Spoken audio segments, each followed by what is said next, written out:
Un mois de précipitations en 1 heure, plus de 60 mm dans la soirée.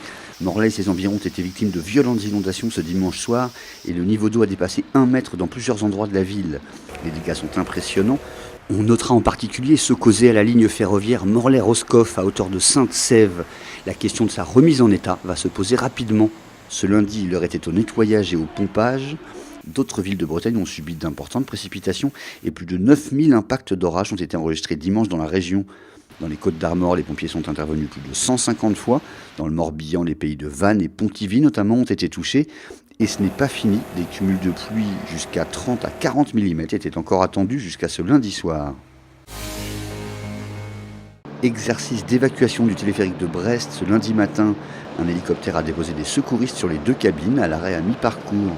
Les passagers ont ensuite été descendus en rappel jusqu'au sol pour les uns et sur une barge sur la Pinfeld pour les autres.